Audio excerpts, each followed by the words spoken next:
আগামী সোমবার রাতের মধ্যে আগের সপ্তাহের কাজের বিবরণ জমা না দিলে চাকরি হারানোর ঝুঁকি থাকবে বলে হুঁশিয়ারি দেওয়া হয়েছে মার্কিন যুক্তরাষ্ট্রের ফেডারেল সরকারি কর্মচারীদেরকে। স্থানীয় সময় শনিবার রাতে কর্মচারীদের কাছে এই ইমেল পাঠানো হয়েছে।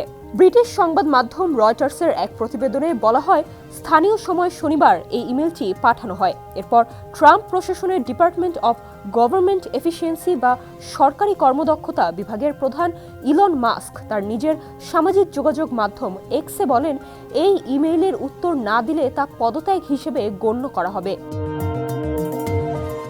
ইলন মাস্ক এক্সে লিখেছেন, সব ফেডারেল কর্মচারী শিগগিরই একটি ইমেল পাবেন, যেখানে জানতে চাওয়া হবে তারা গত সপ্তাহে কি কাজ করেছেন। উত্তর দিতে ব্যর্থ হলে তা স্বেচ্ছায় পদত্যাগ বলে বিবেচিত হবে।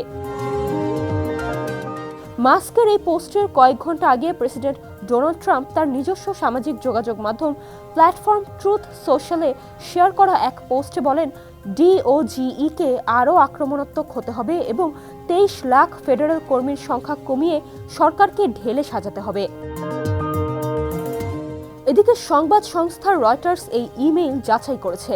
ইমেইলে কর্মচারীদের 5টি পয়েন্ট আকারে তাদের আগের সপ্তাহের কাজের সংক্ষিপ্ত বিবরণ দিতে বলা হয়েছে এবং তাদের ব্যবস্থাপকদেরও এই বিবরণের একটি করে কপি জমা দিতে নির্দেশ করা হয়েছে।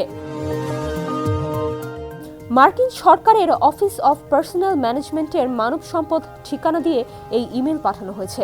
আর ইমেইলের জবাব দেওয়ার জন্য আগামীকাল রাত 11:59 পর্যন্ত সময় দেওয়া হয়েছে কর্মচারীদের।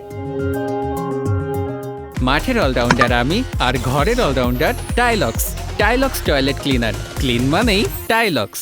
তবে ফেডারেল কর্মীরা যদি ওই অনুরোধে সাড়া দিতে ব্যর্থ হয়, তাহলে মাস্ক কি আইনি ভিত্তিতে তাদের ছাঁটাই করবেন তা পরিষ্কার হয়নি।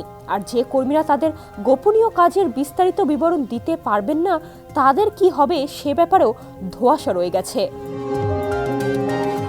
ডেস্ক রিপোর্ট, সমকাল।